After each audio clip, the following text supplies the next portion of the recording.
All right, what's up, boys? Can you deny the rumors? Okay, yeah. So we've got a lot more rumors. They're mainly Eastern rumors because of the fact that LPL and LCK, they start their offseason later. But since last time we streamed, I think this got announced on Sunday, we have this right here where Doinb announced that he is joining LNG next year, which is going to be so weird for me seeing Doinb in an LNG jersey. But yeah, he joined LNG, which I think does make sense because I mean LNG used to be Snake back in the day, right? He did play on Snake a while back. So LNG has got Doinb on the team. We got Tarzan, Doinb, Ale topside. If that's not one of the strongest topsides in LPL, it's just I don't know. It's insane. Like LPL is going to be so strong. We got a couple things. So Doinb joining LNG, looking super strong top. I wonder if they'll do anything bot side. I think in another thread, which we'll get into in a second, which is this one, where Doinb just goes on a stream and he leaks everything. So Doinb said that Uzi is coming back 100%. If you're familiar with Chinese LOL memes, you will know that it's Uzi specifically, Eternal God. Bot lane's Eternal God is coming back. Last time we talked about the BLG super team that was talked about by Rita. So now it looks like that's not happening because if Ming is signing to RNG, then that just obviously kills it. And then Doggo is supposed to be the AD carry of BLG. So BLG super team, I guess, is not happening. But LNG looks like a super team. LNG looks like it's going to be a crazy team. Also, I like the pairing of Tarzan and Doinb. If you just think about how they both play, I feel like Tarzan's like a very textbook by the book. He's not going to go for a lot of crazy ganks. He's just going to play like proper all the time. And I feel like Doinb is the spark plug. And I love seeing matchups of players where they have strengths that complement each other. I feel like Doinb will be able to make Tarzan more active, and then Tarzan is going to be bringing some of the stability within the team. So I actually really like that. I think that that's an interesting matchup. So let's go back to the Doinb thread. Okay. He said, yes, it's certain that I will join LNG next year. The official announcement will come out in the next few days. The decision was made this morning. I love how he just says this. How fucking real is Doinb, by the way? How much of a fucking thug is Doinb where he's like, yeah, so by the way, this morning I talked to my agent. We signed the contract. They're going to fucking announce it soon, but that announcement, this organization, I'm going to be the one that announces it on my stream because I got the juice and I'm Doinb and I do what the fuck I want. I love that shit. That's hype. Respect. Many teams gave me an offer this year, but I decided to join LNG because their teammates want to play with me. Brother Tarzan. Okay. Glad Doinb decides to take a new path in the mid lane. Although he received many criticism after his world performance, he is still a hot pick in the LPL market as he showed a great ability to carry in the LPL summer this year. I mean, he was the best mid laner in LPL by far. Like domestically in LPL, if you look at the entire, from the beginning of summer until the end of playoffs, he was the best mid laner over the course of that time. Carried so many fucking games. I know most people are going to look at Worlds and be like, oh, but he didn't look great at Worlds. When a team implodes, no one looks good. If anyone played even remotely similarly to how they played within the region, it wouldn't have even mattered if Doinb had a bad Worlds. Like, they would have just got out of groups either way. But I think that TN was obviously running it down every game. Team mental boomed. It is what it is. Like, I don't think that people should view Doinb as a not great mid laner just because of his Worlds performance, when he's obviously shown the ability to win LPL before. He's won Worlds. Like, he's somebody who should be considered the absolute top priority. Also, it looks like EDG's roster is staying together. Scroll down a little bit. Viper's agency. So Viper, apparently, there was reports that he did contact Korean teams, but apparently Viper's agency says that Viper never contacted Korean teams, and he will be staying. I don't know which thread it is. Maybe I'm skipping it, but he's apparently going to be staying with EDG next year. So you're going to have Viper, Mako, bot lane again. It seems like most of that roster is staying, which is pretty interesting. I like seeing teams that have won championships stay together. I hate when they break up immediately. So I love it. I love that EDG is going to stay strong. And I wonder if any of these new teams will be able to challenge them. I wonder how good LNG will be, for example. And yeah, I think that LPL will be really, really interesting once again. We heard anything about HLE? Well, we heard that they dropped Morgan. That's what we've heard, which is a good start. I mean, that's an upgrade to their roster. Yeah, they don't have 5 players yet, but I think that like removing Morgan, even if you don't have a team, removing Morgan still probably makes you better. So respect. We have a little bit more like memes in the community. EDG's owner went on stream and said that Clearlove decides which players to buy. EDG owner Edward Zhu mentioned that team formation and which players to buy are decided by Clearlove, and the only thing that he is in charge of is paying them the money. So obviously a meme, but The direct translation is, Clearlive is the boss. In this club, he's more powerful than I am. Team formation and which players to buy are all decided by the boss, Clearlive.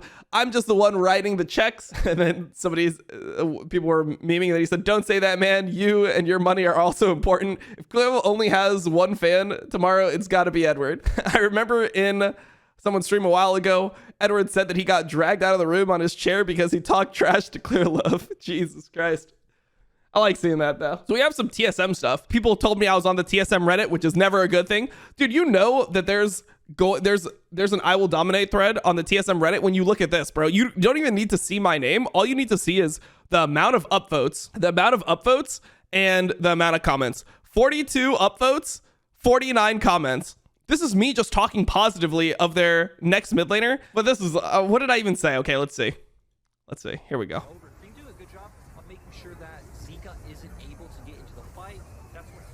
Does take away the Diana ultimate. Zika had to ulti out. Such a nice move on to what looked like 2 or 3 members. Man, how good is Cream though? Wait, do you know anything about this guy? Well. Oh, this is when I was talking to Gyoto. Like, literally just he played like one split of academy. He's 17 years old, and he's like one of the best like melee mid players in China. He's like LPL leader, and this guy would like pulled out like he had an insane like Smurf Kiana game earlier this split too. Into I think it was into RNG. Yeah, because OMG beat RNG, and he just played Kiana and just completely smurfed it. They played Kiana Rumble, and he just turboed the entire game. It was crazy. He's 17 years old prodigy. Yeah. 17-year-old prodigy. You want to see it? Okay, I'll show you real quick. This is the one I just showed Gyoto. Oh, look at this. How sick is this? Okay, so what they do is look at the angle. Nocturne ulti. Oh, that's such a smooth Kiana, bro. Look at the Kiana, bro. Look at how smooth the Kiana is. Nocturne ulti. That's such a good angle, bro. What? Look at this. Actually, this isn't the one where they Nocturne ulti for the flank. It's the next one. No. Yeah, this is not the one. That one is just like, it's just him alone. Yeah. It's so good. Him alone. So somehow me commenting and talking about how this guy is really good gets downvoted on the TSM Reddit. Wait, where did you guys said it was on the bottom right? Oh, here. Okay, I was looking at bottom right of like the screen. Oh, okay. 78%. Honestly, not bad. Honestly, it's normally a lot worse than that on the TSM Reddit. I see a lot of comments deleted by user, comments that are downvoted, but I think Cream is insane. I talked about this on Facebook a little bit. If you don't know who Cream is, he is a melee mid specialist. He joined OMG, which I believe was 15th place in spring of LPL. They were absolute dogs. They were a terrible team. He joined the team. He was the main reason why they started getting wins. Was just a really interesting player. He ran it down some games, but he was that stereotypical, like, I'm going to run it down or I'm going to carry the whole game on melee mids all the time. Played a lot of Akali, a lot of Silas. He played 2 games of Kiana. He played Yasuo with Diana. They had all these like interesting looks, and it was one of the major reasons that OMG was actually able to make playoffs, and going from 15th place and being for sure way out of the playoff race to actually making playoffs. It's hard in LPL, bro. It's hard to make playoffs. So I would like to see that. The only thing I'm scared about is them putting a leash on them, because normally players like Cream, players like Pride Stalker, who's coming to Golden Guardians, players like that normally just end up having to like fit into the NA system instead of being able to be themselves. And I always talk about this one concept. And part of the reason why I feel like LPL is successful is that all teams like have their own style, and then well, not all teams. I mean, there's obviously teams that are more standardized than others, but most teams have a style and they stick to their guns throughout most of the season, which gives you like really interesting matchups where you have like RNG, who you know is always going to be playing like roaming mid laners. You had Doinb, who had all of his crazy like mid lane picks, and you know that they're going to play heavily through mid lane. You had EDG, which was a bot lane focused team. Viper, Mako. Most of the team gameplay was through bot lane. The meme about EDG that came from the team in a voice comms was, they said, we have 2 different strategies. One strategy is let bot carry, and then the second strategy is wait for bot to carry. Those were EDG's 2 strategies. OMG was a team that was always going to play a melee mid laner. They're always going to find a specific melee counter pick and run the game with that. So all these teams had very interesting looks, which I thought was good. So I hope that NA kind of adapts more to that, and that we see actually the conflict of styles. We have you know, the Korean style Cloud9, the Chinese style TSM, the EU style TL, and people are more willing to just believe in their own vision and what's best for them. So you can see more of the clashes, and you can see people perfecting what they're good at. What do you think about the rumored coach Chawi? I don't really know much about like LPL coaches. I would ask Nelson, if anything. I feel like Nelson would know way better than me, but I don't know about that stuff really, so I'm not going to comment. I played with Chawi when he was a player. In 2016, he came over. I thought he was like a pretty decent player. That's all I can say. And now there's a rumor about TSM's new support, which is supposed to be Shenyi, but apparently now people are saying it might not be Shenyi. But here's Rita, who said that looks like TSM Shenyi, and then the mid is from LDL. Bye-bye, going to have a rest. Okay, TSM Shenyi. So Shenyi was the support sub for FPX. We saw him a couple times in LPL. Don't have a huge opinion on him. I don't really know how good he is. I thought he was fine. I thought he looked mechanically good, but very small sample size of games. I hope that TSM has an interesting import. Another name that was being thrown out a lot was actually Fofo, who was a top 5 mid in LPL, probably top 4. Let me see. Who are the best mids in LPL? Doinb was number 1. Second was Knight. Third was Scout. Fourth might have been Fofo. Fofo was good. Angel was good too. Like, he was up there for sure. Rookie was not top 5 last split. That could be interesting. Fofo is definitely a more stable mid laner than Cream. Fofo is somebody who I feel like could just fit into your style. If you want somebody to sit in lane and win lane, be strong in lane, have decent champion pool, I think Fofo is your guy. Did I mention TSM Gory? I didn't talk about TSM Gory yet. I talked about it a little bit on Face Check, or I think LS did, but I thought Gory was pretty good. I liked Gory as a player because he was, you know, able to have the flexible champion pool. Let me see his games of Legends. I remember watching a couple of games where he popped off on Yasuo. He had one insane play on Yasuo. Let me see if I can find it. Yeah, look at this. Absolutely true. As they're trying to get on top of Gory here, Umpty's like, this fight isn't over, guys. Why are you attacking the minions? As Gory seems to know it as well. It's a nice knock up, though. He's staying alive, and look at this. He's going to be able to create he's sliding on him, bro. That's when I think of Gory, I just think about that play because I was watching that live. So I think Gory is good. I think he'd be really good. I think that both of these mid laners are way more exciting than PoE. I think PoE is a known quantity, and I think that if you have that last TSM roster, it was very hard to find like where the upside would be. I mean, you saw Spica grow and perform super well, and the team still didn't win. I just feel like TSM is kind of capped because of their top laner. That's personally how I feel with everything. I don't think that Huni is going to be winning a championship in NA anytime soon, but maybe he will. Maybe he'll impress. He always has times where he looks pretty decent, but most of the time I'm just not very impressed with Huni as a player. What would you rank TSM with these rumored players?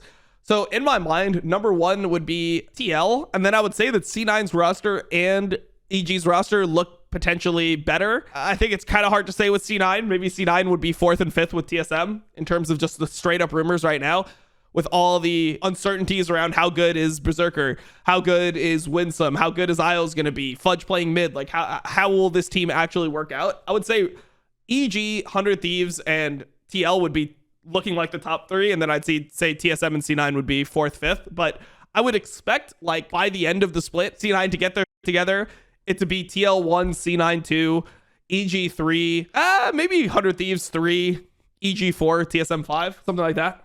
I think 100 Thieves might actually like just be good again, but who knows? Who knows? Who will be the best mid? I think NA mids are going to be weaker this year. If you think about the fact that Jizuke is not playing, I mean, Abadage, Bjergsen, Fudge, Jojo, PoE again. I mean, I think mid lane pool is weaker this year than it was last split. Like Jensen's not playing. Jizuke is not playing. I think those were 2 people that were in the top 3, top 4. And Bjergsen, I think, will take some time to get back into form. I think he'll get back into form, but I just don't know how quick it will be. So I would say mid lane pool is weaker this year.